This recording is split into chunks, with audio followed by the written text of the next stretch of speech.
भक्तवृन्द, सधैँ जस्तै आज पनि यहाँहरूका समक्षमा श्री स्वस्थानी व्रत कथालाई लिएर हामीहरू समुपस्थित भइसकेका छौँ। भक्तवृन्द, आउनुहोस् कथालाई प्रारम्भ गर्नुभन्दा पूर्व पुष्पाञ्जली गरौँ। हरि ओम। यं ब्रह्मा वरुणेन्द्र रुद्र मरुतः स्तुन्वन्ति दिव्यैः स्तवैर् वेदैः साङ्गपदक्रमोपनिषदैर्गायन्ति यं सामगाः ध्यानावस्थिततद्गतेन मनसा पश्यन्ति यं योगिनो यस्यान्तं न विदुः सुरासुरगणा देवाय तस्मै नमः। श्रीमच्चन्दनचर्चितोज्ज्वलवपुः शुक्लाम्बरा मल्लिका मालालङ्कृतकुण्डला प्रविलसन्मुक्तावली शोभिता सर्वज्ञाननिदानपुस्तकधरा रुद्राक्षमालाकरा वाग्देवी वदनाम्बुजे वसतु मे त्रैलोक्यमाता चिरम्। मूकं करोति वाचालं पङ्गुं लङ्घयते गिरिं यत्कृपातमहं वन्दे परमानन्दमाधवम्।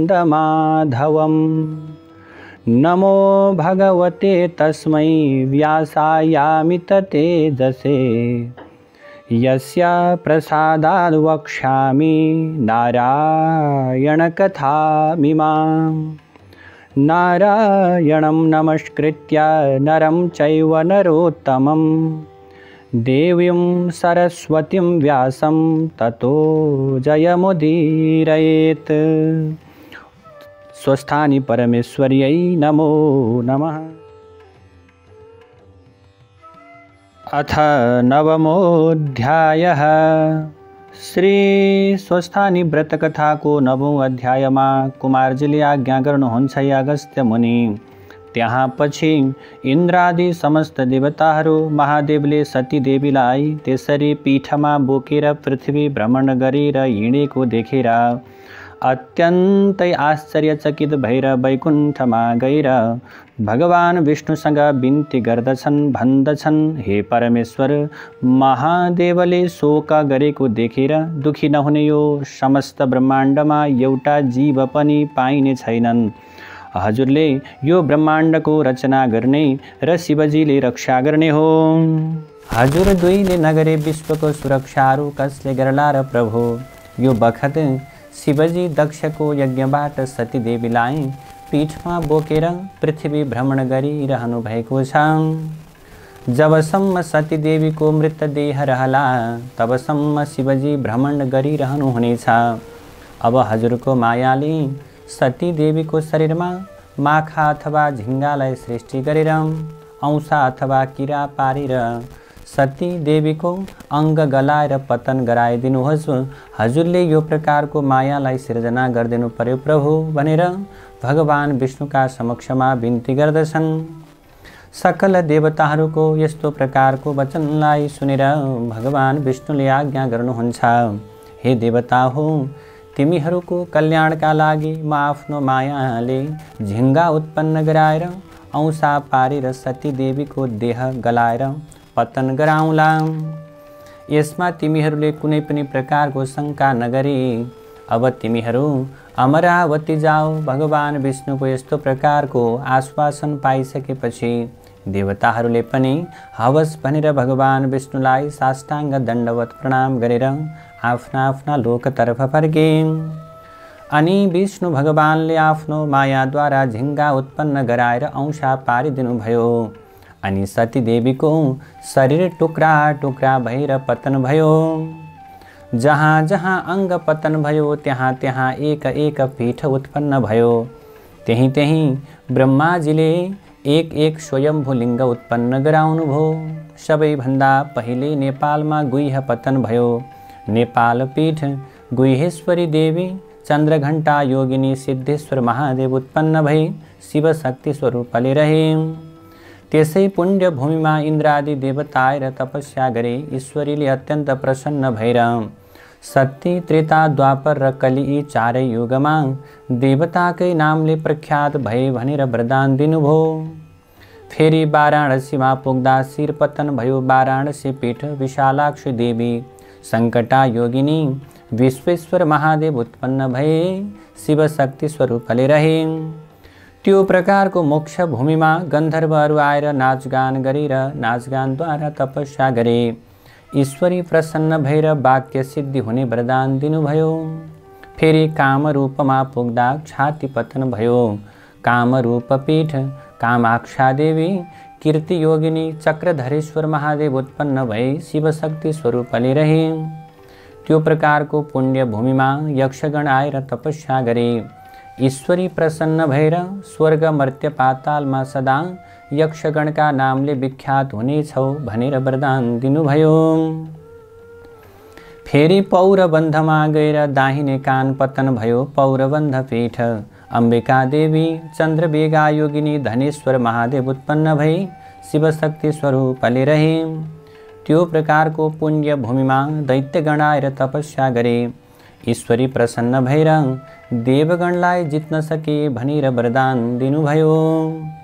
फेरि कश्मीरमा गएर जिब्रो पतन भयो। कश्मीर पीठ शारदा देवी घोर घण्टा योगिनी श्रमधारेश्वर महादेव उत्पन्न भई शिवशक्ति स्वरूपले रहे। त्यो पुण्य भूमिमा किन्नरगण आएर तपस्या गरे। ईश्वरी भगवती प्रसन्न भएर इच्छा सिद्धि हवस भनेर वरदान दिनुभयो। फेरि कन्नौजमा पुगेर अङ्गको छाला पतन भयो। कान्यकुब्ज पीठ सफला देवी झङ्केश्वरी योगिनी र दुग्धेश्वर महादेव उत्पन्न भए शिवशक्ति स्वरूपले रहे। त्यो प्रकारको सिद्ध भूमिमा रावण आएर तपस्या गर्यो। ईश्वरी अत्यन्त प्रसन्न भएर देवलोक जित्न सकेस् भनेर वरदान दिनुभयो। फेरि पूर्णगिरिमा गएर बायाँ कान पतन भयो। पूर्णगिरी पीठ पूर्णादेवी कपाल कुण्डला योगिनी र चन्द्रेश्वर महादेव उत्पन्न भए शिवशक्ति स्वरूपले रहे। त्यो प्रकारको मोक्ष भूमिमा गन्धर्वहरू आएर नाचगान गरेर तपस्या गरे। ईश्वरी प्रसन्न भएर इन्द्रका सभामा नाचगानमा कहिल्यै नचुके भनेर वरदान दिनुभयो। फेरि अस्तातकमा पुग्दा दाहिने हात पतन भयो। अस्तातक पीठ कर्तेश्वरी देवी एकाक्ष योगिनी निद्रापतेश्वर महादेव उत्पन्न भए शिवशक्ति स्वरूपले रहँदा भए। त्यो पुण्य भूमिमा राधिकागण आएर तपस्या गरे। ईश्वरी प्रसन्न भएर तिमीहरूको सदैव कृष्ण दाहिना अर्थात् अनुकूल रहन् भनेर वरदान दिनुभयो। फेरि चामुण्डा चलमा गएर बाहु पतन भयो। चामुण्डा चलपीठ पुकम्बी योगिनी चामुण्डा देवी र इक्षाविरुकेश्वर महादेव उत्पन्न भए शिवशक्ति स्वरूपले रहे। त्यो सिद्ध भूमिमा नारद मुनि आएर तपस्या गर्नुभयो। ईश्वरी प्रसन्न भएर तिम्रो वाक्य सिद्धि हवस् भनेर वरदान दिनुभयो। फेरि एकावीरमा पुग्दा बायाँ हात पतन भयो। एकावीर पीठ सिद्धेश्वरी देवी सिद्धा योगिनी दुग्धेश्वर महादेव उत्पन्न भए शिवशक्ति स्वरूपले रहँदा भए। त्यो प्रकारको पुण्य भूमिमा कर्णवीर आदि श्मशान आएर तपस्या गरे। ईश्वरी अत्यन्त प्रसन्न भएर सम्पूर्ण मृतकको दाह गर्न सके भनेर वरदान दिनुभयो। फेरि कामरोष्ठमा पुग्दा घाँटी पतन भयो। कामरोष्ठ पीठ कामिनी देवी महाकालेश्वर महादेव उत्पन्न भएर शिवशक्ति स्वरूपले रहे। त्यो सिद्ध प्रकारको भूमिमा लक्ष्मी आएर तपस्या गर्नुभयो। ईश्वरी प्रसन्न भएर सृष्टि स्थान हुन सके भनेर वरदान दिनुभयो। फेरि यस्तै प्रकारले त्रिश्वेतमा पुगेर मलद्वार पतन भयो। त्रिश्वेत पीठ महाकालेश्वरी देवी विकटदन्ता योगिनी त्रिपुरेश्वर महादेव उत्पन्न भई शिवशक्ति स्वरूपले रहे। त्यस प्रकारको मोक्ष भूमिमा यमराज आएर नाना उपचारले पूजासहित तपस्या गरे। ईश्वरी प्रसन्न भएर ब्रह्माजीको सृष्टिलाई संहार गर्न सके भनेर वरदान दिनुभयो। फेरि कैलाश पर्वतमा पुगेपछि दाहिने पाउ पतन भयो। कैलाश पीठ पार्वती देवी अम्बिका योगिनी विश्वम्भरेश्वर महादेव उत्पन्न भए शिवशक्ति स्वरूपले रहे। त्यो मोक्ष भूमिमा ब्रह्माजी आएर अनेक प्रकारका प्रार्थना सहित तपस्या गर्नुभयो। ईश्वरी प्रसन्न भएर वरदान माग भन्नुभयो। ब्रह्माले तिनै लोकमा सृष्टिकर्ता हुन पाऊँ भनेर वरदान मागे। ईश्वरी पनि अत्यन्त प्रसन्न भएर तथास्तु भनेर वरदान दिनुभयो। फेरि भृगु क्षेत्रमा पुगेर उपल्लो दाँत पतन भयो। भृगुपीठ शरदा देवी ब्रह्मदाहा योगिनी सत्येश्वर महादेव उत्पन्न भए शिवशक्ति स्वरूपले रहे। त्यो सिद्ध भूमिमा धर्मदत्त राजा आएर योग मार्गमा तपस्या गरे। योग मार्गले तपस्या गरे। अत्यन्त निष्ठापूर्वक तपस्या गरिसके पछाडि, ध्यान गरिसके पछाडि ईश्वरी प्रसन्न भएर तिमीलाई कसैले जित्न नसकुन् भनेर वरदान दिनुभयो। फेरि चन्द्रपुरमा गएर दक्षिण नेत्र पतन भयो। चन्द्रपुर पीठ चन्द्रादेवी सिद्धा योगिनी प्रकाशेश्वर महादेव उत्पन्न भए शिवशक्ति स्वरूपले रहँदा भए। त्यो पुण्य भूमिमा 10 दिक्पालहरू आएर तपस्या गरे। ईश्वरी प्रसन्न भएर अब तिमीहरू आफ्ना दिक् स्थितिमा रहन सके भनेर वरदान दिनुभयो। फेरि केदारमा गएर देब्रे हात पतन भयो। केदार पीठ केदारेश्वरी देवी चामुण्डा योगिनी कोटेश्वर महादेव उत्पन्न भई शिवशक्ति स्वरूपले रहे। त्यस सिद्ध भूमिमा एकादश रुद्र आएर तपस्या गरे। ईश्वरी अत्यन्त प्रसन्न भएर वरदान ल्याऊ भन्नुभयो र एकादश रुद्रले हामीहरूको तेज समान रहोस् भनेर मागे। ईश्वरीले तथास्तु भनेर वरदान दिनुभयो।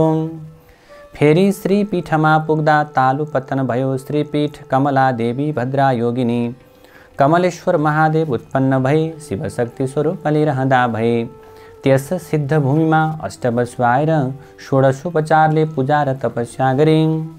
ईश्वरी अत्यन्त प्रसन्न भएर वरदान ल्याऊ भन्नुभयो। अष्टवसुले हामीहरूको वाक्य सिद्धि होस् भनेर वरदान मागे।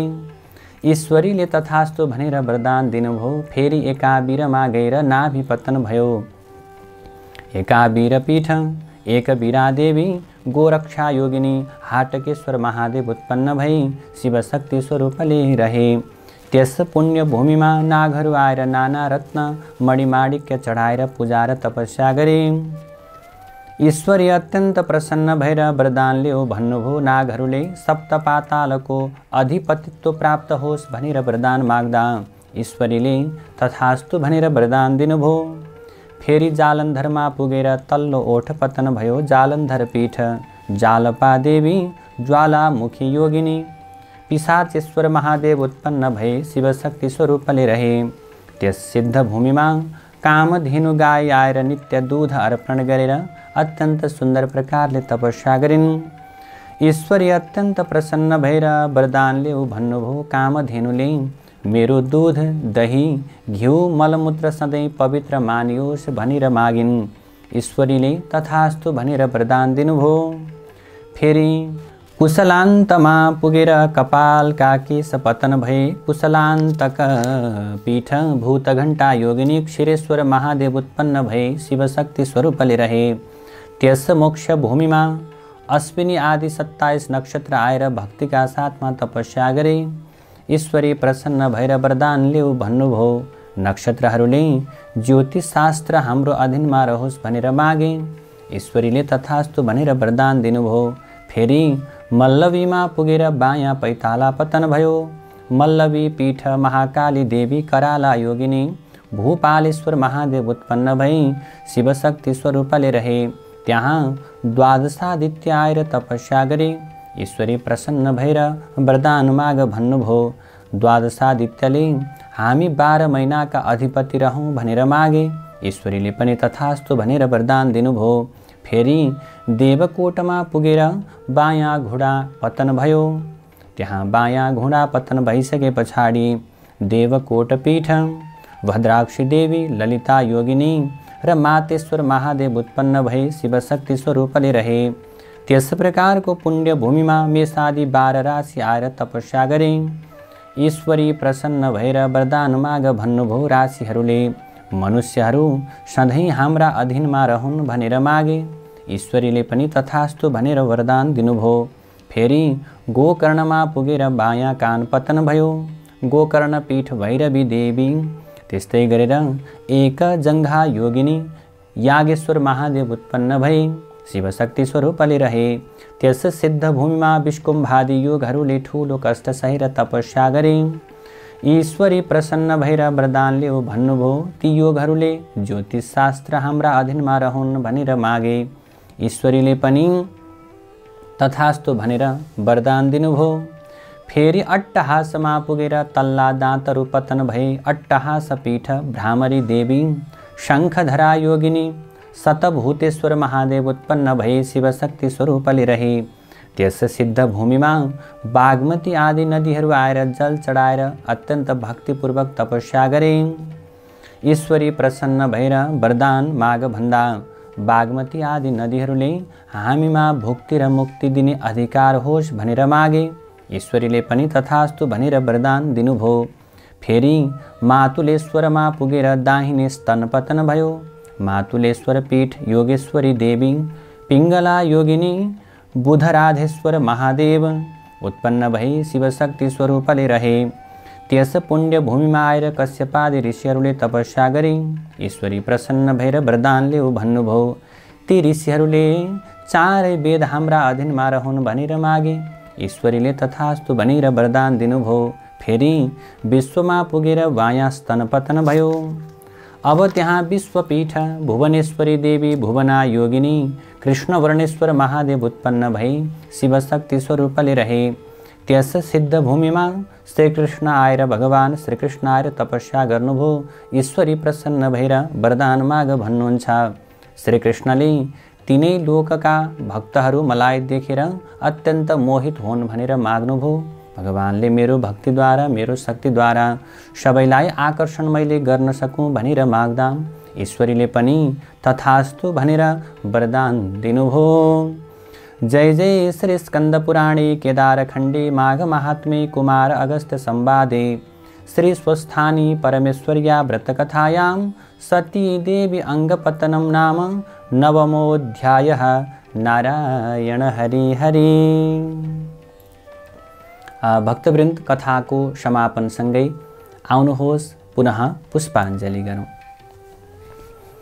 हरि ओम उपनयतु मङ्गलं वः सकल जगन मङ्गलालयः श्रीमान् दिनकर किरण निबोधित नवनलिन दल निवेक्षणः कृष्णः। काले वर्षतु पर्जन्यः पृथिवी सस्यशालिनी देशोऽयं क्षोभरहितो ब्राह्मणाः सन्तु निर्भयाः। अपुत्राः पुत्रिणः सन्तु पुत्रिणः सन्तु पौत्रिणः निर्धनाः सधनाः सन्तु जीवन्तु शरदां शतं।